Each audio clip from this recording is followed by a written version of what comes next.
दोस्तों आप में से बहुत सारे बच्चे डिफरेंट गवर्नमेंट एग्जाम्स की प्रिपरेशन कर रहे हैं, पूरी मेहनत के साथ, पूरी शिद्दत के साथ उन एग्जाम्स को टारगेट कर रहे हैं। लेकिन आप में से हर एस्पिरेंट के मन में एक सवाल होता है कि यार अगर इस साल भी मेरा मेन टारगेट एग्जाम क्वालिफाई नहीं हुआ तो मैं क्या करूंगा। बहुत मेहनत करी है, सारी किताबें भी पढ़ ली हैं, मॉक्स भी दे दिए हैं, बट फिर भी मन में डर कि यार अगर ये मेहनत बेकार चली गई तो।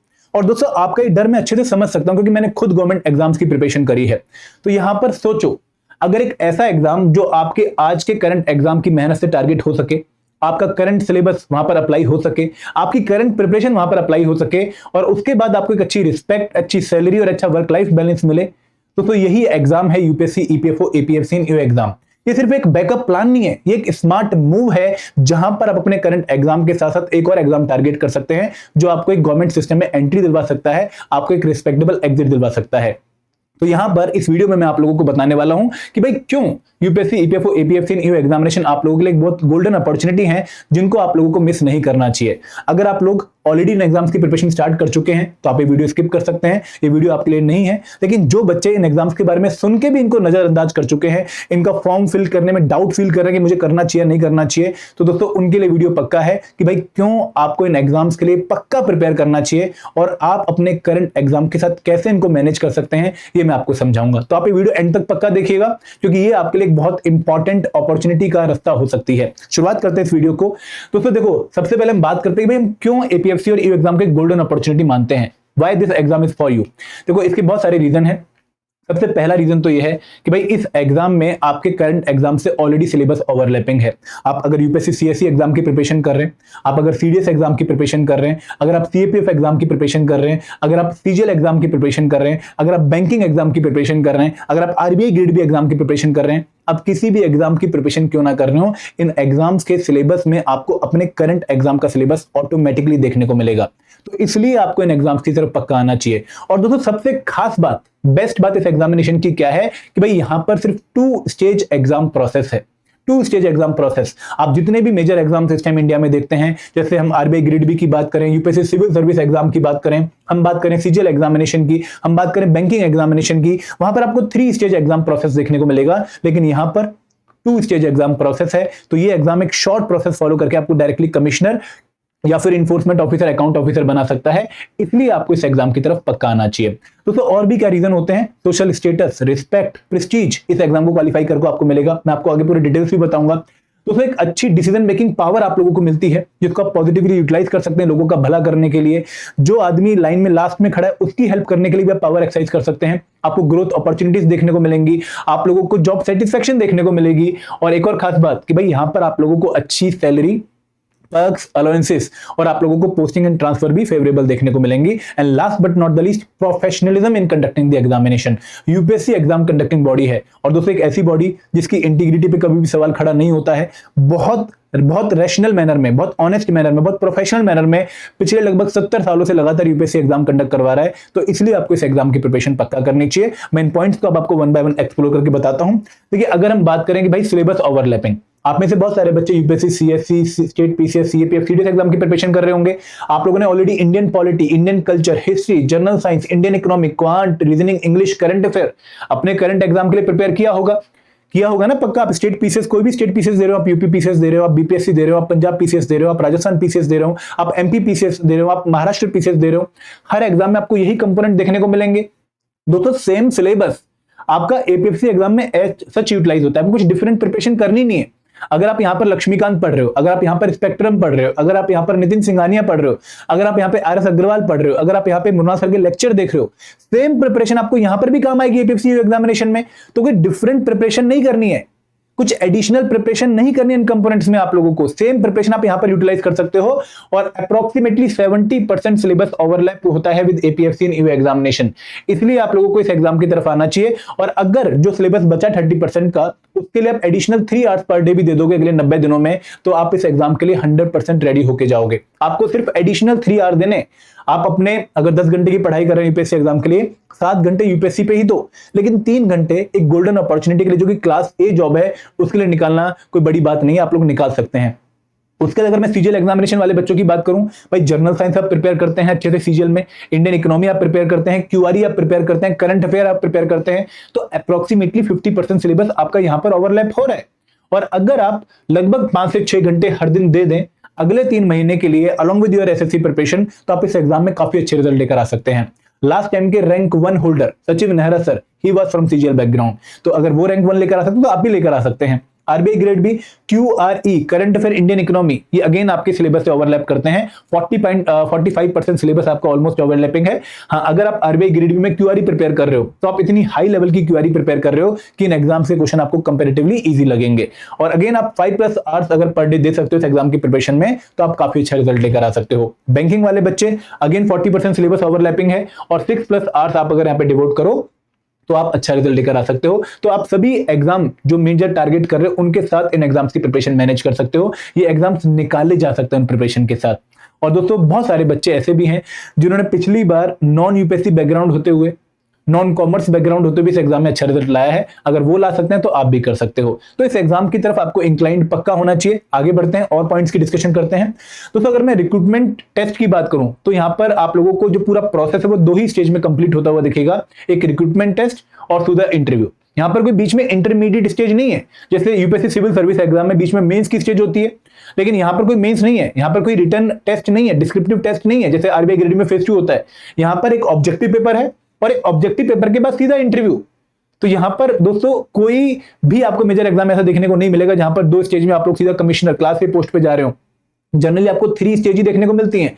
तो यहाँ पे 300 मार्क्स का रिक्रूटमेंट टेस्ट, 100 मार्क्स का इंटरव्यू, एक बहुत ही शॉर्ट प्रोसेस जहां पर आप सीधा एक अच्छी गोल्डन जॉब पा सकते हैं। आगे बढ़ते हैं दोस्तों, why EPFO, APFC and EO, हमने सिलेबस ओवरलैपिंग की बात करी। अब मन में सवाल आता है कि sir social status, respect, Prestige वगैरह कैसे मिलेगी, डिसीजन मेकिंग पावर कैसे आएंगी, हम इनको भी डिस्कस करते हैं। देखो अगर मैं ईपीएफसी और ईओ पोस्ट की बात करूं तो ये पोस्ट आप लोगों को EPFO, employees provident fund organisation में मिलती हैं, जो कि हमारे देश की एक लार्जेस्ट सोशल सिक्योरिटी ऑर्गेनाइजेशन है और बहुत धीरे धीरे एक्सपेंड कर रही है और एक बहुत फोकस्ड एरिया हमारी गवर्नमेंट का। अगर आप डिफरेंट न्यूज भी देखते होंगे तो लगातार न्यूज में ईपीएफओ बना रहता है कि भाई ये एक्सपेंड कर रहा है, कैडर रिस्ट्रक्चरिंग हो रही है। तो एक ऐसी बॉडी जिसका अगर आप पार्ट बनते हो तो आप लोगों को खुद भी ग्रोथ देखने को मिलेगी, क्योंकि बॉडी खुद ग्रोथ कर रही है। तो एक ऑटोनोमस ऑर्गेनाइजेशन है, एक्ट के थ्रू बनी है, ministry of labour and employment के अंडर आती है। और एपीएफसी पोस्ट क्वालिफाई करके, एपीएफसी एग्जाम क्वालिफाई करके आप इस पर्टिकुलर ऑर्गेनाइजेशन में असिस्टेंट प्रोविडेंट फंड कमिश्नर बनते हो। दोस्तों नाम में ही कमिश्नर वर्ड आ रहा है, तो पावरफुल तो है ही है, प्रेस्टीज भी है, सोशल स्टेटस भी है, रिस्पेक्ट भी है। किसी को बताते हुए आप प्राउड फील करोगे कि भाई I am an APFC officer, इसलिए आपको इस पोस्ट की तरफ आना चाहिए। और ये पोस्ट काफी इंपॉर्टेंट रोल प्ले करती है ईपीएफओ की फंक्शनिंग में। क्लास ए पोस्ट है और लेवल 10 पोस्ट है। और अगर आप इसको कंपेयर करेंगे तो जो आईएएस आईपीएस उतनी पावर तो नहीं है, लेकिन जिस लेवल पे वो भर्ती होते हैं गवर्नमेंट जॉब पे, वही लेवल 10 और क्लास ए आपको यहां पर देखने को मिल रही है। तो उनके इक्विवेलेंट है इन टर्म्स ऑफ ये लेवल एंड पावर। ठीक है, पावर नहीं, level and the pay scale. अगर मैं बात करूं ईओ की तो इन्फोर्समेंट ऑफिसर, अकाउंट ऑफिसर, ये क्लास बी पोस्ट है, लेवल 8 पोस्ट है। और बहुत इंपॉर्टेंट पोस्ट ये भी मानी जाती है क्योंकि ईओ के जो काम है वो वर्सेटाइल है। फील्ड विजिट करना, इंडस्ट्रीज को चेक करना, अकाउंट्स मैनेज करना, तो ये काम ये भी करता है। और दोस्तों स्टॉप सीजीएल पे जो पोस्ट है उनसे भी ऊपर इसका लेवल है, वहां पे आपको लेवल 7 की जो है पोस्ट देखने को मिलती है, यहाँ पर आपको लेवल 8 पोस्ट देखने को मिल रही है। तो इसलिए यहां पर सोशल प्रेस्टीज, स्टेटस आप लोगों को ऑटोमेटिकली देखने को मिलेगा। इसके साथ अगर हम बात करें कि भाई इस एग्जाम की तरफ हमें क्यों जाना चाहिए, हम ऑलरेडी किसी एग्जाम की प्रिपरेशन कर रहे हैं। जैसे दीक्षा अमृता की बात करूं तो सीडीएस एग्जाम की प्रिपरेशन कर रही थी, एसएसबी दे चुकी थी और यूपीएससी एग्जाम की तरफ जाने के लिए इंक्लाइंड थी। बट ये एग्जाम आ गया और उनको लगा कि यार इस एग्जाम का फॉर्म फिल करूं या ना करूं, लेकिन फॉर्म फिल किया। और दोस्तों आज वो रैंक 25 होल्ड करके इस एग्जामिनेशन के थ्रू ईओ ऑफिसर बन चुकी हैं और अपनी लाइफ एंजॉय कर रही हैं। आप इनका ये सेशन हमारे चैनल पे जाके देख सकते हैं, आप खुद फील करेंगे कि भाई कितना अच्छा उनका डिसीजन उस टाइम पर ये साबित हो गया। Yogesh Sagar ji rank 2 EO examination 2023, UPSC exam के 4 मेंस लिख चुके थे, ठीक है, इंटरव्यू भी दे चुके थे और फिर प्रेशर में आ चुके थे। संकोच फैलेसी हो चुकी थी कि भाई यूपीएससी की दलदल से कैसे निकलूं, क्या 1 साल और लगाऊं। और ये एग्जाम आया, मन में डर था कि यार इस एग्जाम की प्रिपरेशन करने से कहीं यूपीएससी एग्जाम डाइवर्ट ना हो जाए, डाइल्यूट ना हो जाए, उसकी प्रिपरेशन कंप्रोमाइज ना हो जाए। लेकिन फिर भी एग्जाम भर दिया।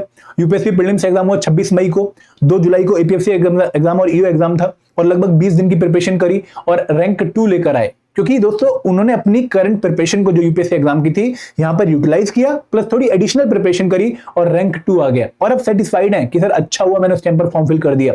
अगर हम बात करें हमारे एक बहुत अच्छे मित्र जो हैं विभव श्रीवास्तव, रैंक 17 ईओ एग्जामिनेशन में, दोस्तों थापर से पास आउट थे, ठीक है, बीटेक कर रखी थी, काफी अच्छी प्लेसमेंट छोड़ दी और यूपीएससी सीएससी एग्जाम की तैयारी में लग गए। अभी यंग ही थे, यूपीएससी सिविल सर्विस एग्जाम की तैयारी में हार्डली 1 साल हुआ था और ईओ एग्जाम आ गया और सोचा कि यार यूपीएससी सीएससी का इसको मैनेज करूं ना करूं, यूपीएससी सीएससी में नया नया आया हूं, क्या पता यूपीएससी सीएससी प्रिपरेशन ढंग से ना हो पाए, लेकिन फिर भी एग्जाम दिया और 17 रैंक। और अब खुश हैं कि सर अब मैं तसल्ली से इस जॉब के साथ यूपीएससी एग्जाम का ड्रीम अपना फॉलो कर सकता हूं, अब मेरे पास फाइनेंशियल प्रेशर नहीं है, मेरी सोशल सिक्योरिटी भी है, I will go for UPSC now.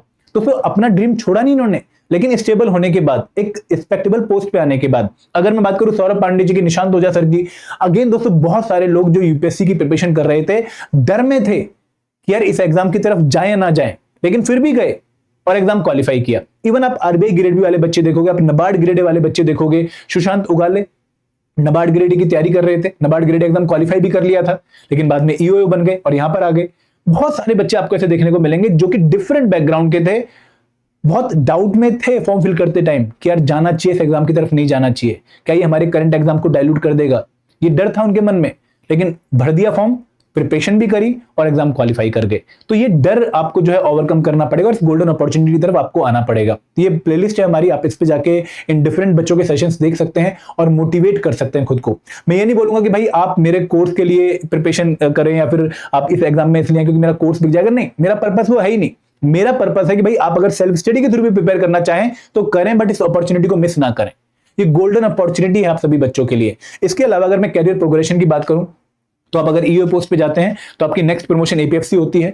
यहां पे प्रमोशन में भले ही थोड़ा टाइम लगता है, लेकिन उसके बाद प्रमोशन स्मूथ हो जाती है। हर 5 साल बाद आपको प्रमोशन देखने को मिलेंगी। एपीएफसी से आप आरपीएफसी 2 बनते हो, आरपीएफसी 1 बनते हो, एडिशनल पीएफ कमिश्नर 2 बनते हो, एडिशनल सेंटर पीएफ कमिश्नर 1 बनते हो।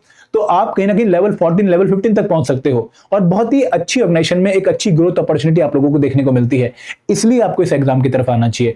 अगर मैं पोस्टिंग एंड ट्रांसफर की बात करूं, अगेन दोस्तों हम डिस्कस भी करेंगे। अगर हम सैलरी वगैरह की बात करें, हमने 4 पॉइंट कवर कर लिए। देखो ये एक एपीएफसी एग्जाम क्वालिफाई करने वाले बच्चे की just after joining salary slip है। यहां पर अगर आप देखें तो 56,100 आपकी जो है बेसिक पे है। उसके बाद आप लोगों को डीए लगभग 30,000 के आसपास मिलता है, 11,000 आपको टीपीए ट्रांसपोर्टेशन अलाउंस, एचआरए आपको लगभग 17,000 के आसपास मिलता है। तो आपकी जो इन हैंड सैलरी आती है वो लगभग 1,07,000 आती है आपका पेंशन कटने के बाद। तो काफी अच्छा पैकेज है। आप लोगों को बहुत सारे अलाउंसेस मिलते हैं जो आप इंजॉय कर सकते हैं। तो आपको सारे पर्क्स एंड अलाउंसेस एक सेंट्रल गवर्नमेंट एम्प्लॉय जैसे ही मिलते हैं। अगर आप ईओ एग्जामिनेशन की बात करें, इसको क्वालिफाई करके भी आप लोगों की जो इन हैंड सैलरी आती है वो लगभग 89,000 90,000 के आसपास आती है। तो अगेन अच्छी खासी सैलरी है, अच्छे खासे पर्क्स हैं जिनको आप इंजॉय कर सकते हैं। और दोस्तों ये जो पोस्ट है, इन पर्टिकुलर पोस्ट में अगर आप ट्रांसफर वगैरह देखो तो बहुत ही ट्रांसपेरेंट मैनर में आपको ट्रांसफर्स देखने को मिलेंगी और पोस्टिंग भी आप लोगों की रैंक के बेसिस पे होती है। जितना अच्छा रैंक आएगा उतने ज्यादा चांसेस है कि भाई आपको आपके होम स्टेट में या फिर आपकी होम लोकेशन पे आपको पोस्टिंग मिल जाए। तो इसलिए आपको इस एग्जाम की प्रिपरेशन करनी चाहिए।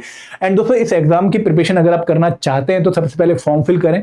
इस एग्जाम की फॉर्म फिलिंग स्टार्ट हो चुकी थी 29 जुलाई को और 18 अगस्त लास्ट डेट है फॉर्म फिल करने की। आपको इस एग्जाम का फॉर्म पक्का फिल करना चाहिए।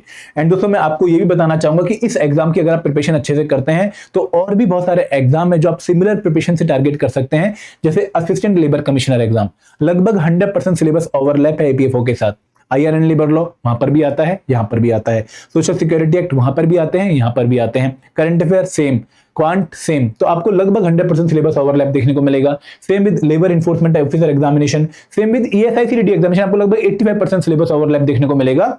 और यहां पर अगर आप जनरल कैटेगरी से आप 35 की एज तक एएलसी और ईएसआईसीडीटी में अप्लाई कर सकते हैं और एलईओ में आप 30 की एज तक अप्लाई कर सकते हैं। और इनकी जो नोटिफिकेशन है वो अगले साल में एक्सपेक्टेड है। तो दोस्तों ये एग्जाम की जो प्रिपरेशन है, एपीएफसी एग्जाम की प्रिपरेशन अगर आप करते हैं तो आप अपने मेन टारगेट एग्जाम को डाइल्यूट नहीं कर रहे हैं, उसको भी साथ में लेके चल रहे हैं, लेकिन इसके साथ साथ आप कुछ और एग्जाम्स के लिए भी अपने दरवाजे खोल रहे हैं। तो ये आपके लिए एक ऐसी गोल्ड माइन है जो आप लोगों को अच्छे से जो है मेहनत करके पा लेनी चाहिए, ताकि आप अपनी लाइफ में एक अच्छी गवर्नमेंट जॉब, एक अच्छी स्टेबिलिटी, एक अच्छी वर्क लाइफ इंश्योर कर पाए। तो ये हमारी एक प्रेजेंटेशन थी आप लोगों को मोटिवेट करने के लिए भाई क्यों आपको इस एग्जाम की तरफ जाना चाहिए। आई होप आपको अब लग रहा होगा कि हाँ यार ये एग्जाम जो है हमें टारगेट कर लेना चाहिए, फॉर्म फिल करके अगले 90 दिन मेहनत कर लेनी चाहिए। ज्यादा नहीं, हम एडिशनल अगर 3-4 घंटे भी डेली देंगे तो भी हम इस एग्जाम को टारगेट कर सकते हैं। ये हमें सोच के तैयारी स्टार्ट करनी चाहिए और वीकेंड में हमें एक्स्ट्रा टाइम देना चाहिए। और अगर आप सेल्फ स्टडी करना चाहें, आप सेल्फ स्टडी को डेफिनेटली एग्जाम जो है क्रैक कर सकते हैं, पूरे चांसेस हैं। बट अगर आप मेहनत करके, कोर्स के थ्रू मेहनत करके एग्जाम क्वालिफाई करना चाहते हो, हमारे डिफरेंट कोर्सेज हैं आप लोगों के लिए। जैसे मास्टर कोर्स है जहां पे हम आपको वन स्टॉप सॉल्यूशन दे रहे हैं for all the component of APSC new examination. यहाँ पे रिकॉर्डेड वीडियोस हैं, लाइव क्लासेस हैं, यहाँ पर चैप्टर वाइज नोट्स हैं, चैप्टर वाइज क्विज हैं, वीकली मेंटर टॉक है, फुल लेंथ जो है मॉक्स हैं। तो ये कोर्स एक वन स्टॉप पैकेज है आप लोगों के लिए। और दोस्तों सेकंड कोर्स है यूपीएससी वाले बच्चों के लिए स्पेशल सब्जेक्ट कोर्स, जहां पे जीएस एंड क्यूआरई जिस बच्चे का प्रिपेयर है वो special components like accountancy, auditing, IR and labour law, social security, computer awareness, उसके लिए आ सकता है यहाँ पर। तीसरा कोर्स है टेस्ट सीरीज उन बच्चों के लिए जो कि ऑलरेडी प्रिपरेशन कर चुके हैं और अब सिर्फ रिवीजन और प्रैक्टिस करना चाहते हैं। तो आप अपनी रिक्वायरमेंट के हिसाब से कोर्सेज सेलेक्ट कर सकते हैं। इन कोर्सेज का लिंक वीडियो के डिस्क्रिप्शन में भी दिया गया है। एंड दोस्तों अट्रैक्टिव डिस्काउंट हमारे चल रहे हैं कोर्सेज पे जो आप अवेल भी कर सकते हैं, ठीक है। तो ये मास्टर कोर्स उन बच्चों के लिए जो कि बैंकिंग वाले हैं, सीजीएल वाले हैं, आरबीआई ग्रेड बी वाले हैं। ये कोर्स यूपीएससी वाले बच्चों के लिए और ये कोर्स जिसने पूरी प्रिपरेशन कर ली उन बच्चों के लिए। तो this is all from my side. Thank you very much. जय हिंद, जय भारत।